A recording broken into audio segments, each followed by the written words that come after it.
रामू अपनी पत्नी जानकी के साथ एक छोटे से घर में रहता था। वो दोनों ही भगवान शिव के परम भक्त थे। दिन रात भगवान शिव की पूजा आराधना करते थे। दोनों ही मन के काफी सच्चे थे। रामू रिक्शा चलाकर अपना घर चलाता था, लेकिन अब उसका रिक्शा काफी पुराना हो चुका था, जिसकी वजह से उसके रिक्शे पर जल्दी कोई सवारी बैठने को तैयार नहीं होता था और दिन भर उसे मुश्किल से 2-4 सवारी ही मिल पाता। रामू से दूसरा रिक्शा वाला कहता है, रामू, तुम्हारा रिक्शा काफी पुराना हो चुका है, इसे तुम ठीक भी कराओगे तो भी काफी पैसे लगेंगे। क्यों न तुम थोड़े पैसे लगाकर नया रिक्शा खरीद लो। रामू दूसरे रिक्शे वाले से कहता है, मंगल, क्या तुम्हें नहीं पता कि मेरी हालत इतनी अच्छी नहीं है कि मैं एक नया रिक्शा खरीद सकूं। बड़ी मुश्किल से खर्चा निकल रहा है। आज तो सिर्फ 2 सवारी ही मिली है और उस पर भी उन्होंने पूरे पैसे नहीं दिए। अब इसी में से शिव जी के भोग के लिए प्रसाद भी लेना है और रात के भोजन का प्रबंध भी करना है। तभी मंगल बोला, तुम चिंता मत करो रामू, एक दिन भगवान शिव की कृपा तुम पर जरूर होगी। रामू कहता है, हाँ मंगल, मुझे अपने ईश्वर पर पूरा भरोसा है। आज मैं जो भी हूँ उन्हीं की बदौलत हूँ। मुझे अगर 2 वक्त की रोटी मिल रही है तो भी उन्हीं की कृपा से। अब चलो, मैं चलता हूँ। घर में बीवी इंतजार कर रही होगी। शाम की आरती का वक्त हो रहा है। रामू भगवान शिव जी को धन्यवाद करते हुए और मन ही मन उन्हें याद करते वहाँ से चल देता है। रास्ते में उसका रिक्शा पंचर हो जाता है। आज उसने सिर्फ 20 रुपए ही कमाए थे। उनमें से उसने शिव जी को भोग लगाने के लिए 10 रुपए का प्रसाद ले लिया और बचे हुए 10 रुपए में 5 रुपए पंचर वाले को देना पड़ गया। अब बचे 5 रुपए, उस 5 रुपए का उसने 2 पाव खरीद लिया। घर जाकर पत्नी से बोला, जानकी, मैंने तो भोजन कर लिया, मंगल ने जबरदस्ती खिला दिया, मुझे तो बिल्कुल भूख नहीं है। आज अपनी कमाई से सिर्फ 2 पाव ही ला पाया हूँ, तुम यही खाकर पानी पी लो। जानकी ने कहा, ठीक है। दरअसल रामू 2 पाव ही खरीद पाया था, इसीलिए उसने जानकी से झूठ बोला कि उसने खाना खा लिया है, ताकि जानकी को भूखा न रहना पड़े। कई दिन तो ऐसे ही बीत जाता है, दोनों को भूखे सिर्फ पानी पीकर ही रहना पड़ जाता है। हाँ, लेकिन जैसे तैसे करके वो शिव जी के लिए प्रसाद की व्यवस्था जरूर कर लेता।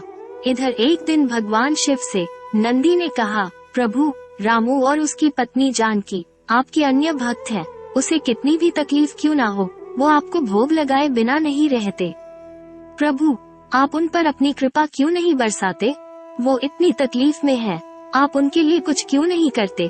शिव जी ने कहा, नंदी, पिछले जन्म में रामू बहुत गुरूर और दूसरों को परेशान करने वाला इंसान था। उसे किसी पर भी तनिक दया नहीं आती थी। गरीबों का मजाक बनाने में उसे बड़ा मजा आता था। उसने अपनी माँ को भी बहुत तकलीफ दी थी, जिसकी वजह से इस जन्म में उसे अब तक संतान की प्राप्ति भी नहीं हुई है। पिछले जन्म में तो उसे किसी तरह की कोई तकलीफ नहीं हुई, लेकिन उसका फल उसे इस जन्म में भोगना पड़ रहा है। ऐसा हर प्राणी के साथ होता है। नंदी ने कहा, लेकिन प्रभु, अब और कितना कष्ट सहना बाकी है उसके लिए? भगवान शिव कहते हैं, बस कुछ दिन और नंदी, जल्दी उसके भी सुख के दिन आएंगे। उसे बस एक परीक्षा से गुजरना है। अगर वो उसमें पास हो गया तो उसी दिन से उसके दुख के दिन दूर हो जाएंगे। नंदी ने कहा, आपकी माया आप ही जाने प्रभु। भगवान शिव मुस्कुराने लगते हैं। इधर रामू की परेशानियां दिन ब दिन बढ़ती ही जा रही थी। हालांकि शिव जी के लिए उसकी भक्ति में कोई कमी नहीं रही थी। सुबह सुबह सबसे पहले दोनों पति पत्नी पूजा करते, उसके बाद ही अन्य कार्य करते। भगवान शिव की मूर्ति के पास जानकी शिव जी से कहती है, हे भगवान, अगर हमने अपने जीवन में थोड़े से भी पुण्य कार्य किए हैं तो हमारे कष्ट हर लो। भगवान, हमें संपत्ति की कोई लालसा नहीं, लेकिन हमें इतना तो दो भगवान कि हमें 2 वक्त की रोटी मिल सके और आपकी पूजा में कोई विघ्न ना हो। और भगवान, हमारी सूनी गोद भर दो भगवान, एक संतान तो दे दो। पूजा के बाद रामू अपनी रिक्शा निकालता है और शिव जी को याद करके बस स्टैंड की तरफ निकल पड़ता है। रामू मन ही मन सोचता है, भगवान, पिछले 3 दिनों से हम भूखे हैं। आज हमें इतना तो दे दो कि हमें एक वक्त की रोटी मिल सके। रामू ये सोचता हुआ जा रहा था कि भगवान शिव जी एक वृद्ध व्यक्ति के वेश में उसके पास आ गए। वृद्ध व्यक्ति ने रामू से कहा, सुनो बेटे, मेरा बटुआ चोरी हो गया है। मेरे पास 1 रुपया भी नहीं है और मुझे यहाँ से काफी दूर जाना है। कोई बिना पैसे के मुझे मेरे घर तक पहुँचाने को तैयार नहीं है। मैं इतना बूढ़ा हूँ कि खुद चलकर नहीं जा सकता। ऊपर से इतनी तेज धूप और इतनी गर्मी है कि वो मुझसे सहन नहीं हो रही। क्या तुम मुझे मेरे घर तक छोड़ दोगे? लेकिन मेरे पास तुम्हें देने के लिए कुछ नहीं है। रामू ने कहा, मैं तो बस स्टैंड जा रहा था, लेकिन अब आप इतने परेशान हैं तो मेरा कर्तव्य बनता है कि मैं आपकी मदद करूं। आप रिक्शे पर बैठ जाए बाबा, मैं आपको आपके घर छोड़ देता हूं। वृद्ध व्यक्ति रिक्शे पर बैठ जाते हैं। रामू उस चिलचिलाती धूप में बिना किसी परेशानी के उसे उसके घर पहुंचाने चल देता है। घंटों चलने के बाद एक शिव मंदिर आता है। वहां पहुंचकर वृद्ध व्यक्ति कहते हैं, बेटा, आ गया मेरा घर। तुमने इतनी दूर इतनी गर्मी में मेरी मदद की। तुम दिल के बहुत अच्छे हो बेटा। भगवान तुम्हारी हर इच्छा को पूरा करे। बाबा, आशीर्वाद देने के लिए आपका बहुत बहुत धन्यवाद। अब मैं चलता हूँ। तभी भगवान शिव अपने असली रूप में आ जाते हैं, जिसे देखकर रामू उनके चरणों में गिर जाता है। प्रभु, आप मेरे सामने, आपने इस भक्त की पुकार सुन ली। प्रभु, मैं धन्य हो गया प्रभु। अब मुझे किसी और वस्तु की आवश्यकता नहीं है।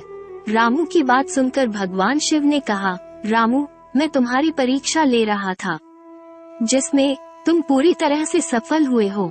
मैं आशीर्वाद देता हूँ कि आज से तुम्हारे सारे कष्ट दूर हो जाएंगे और जल्द ही तुम्हें संतान की प्राप्ति भी होगी। ये कहकर भगवान शिव वहाँ से अंतर्ध्यान हो जाते हैं।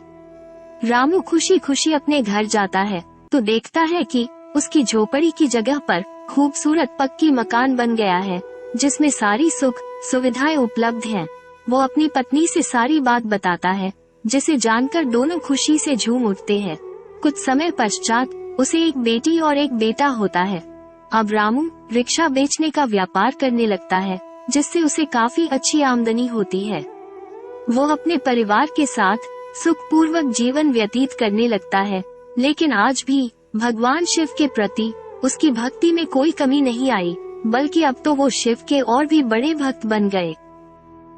दोस्तों, इस कहानी से हमें यही सीख मिलती है कि कर्म के पथ से इंसान को कभी नहीं भटकना चाहिए और ईश्वर पर से विश्वास किसी भी सूरत में नहीं खोना चाहिए, क्योंकि कर्म का फल हमें एक न एक दिन जरूर मिलता है।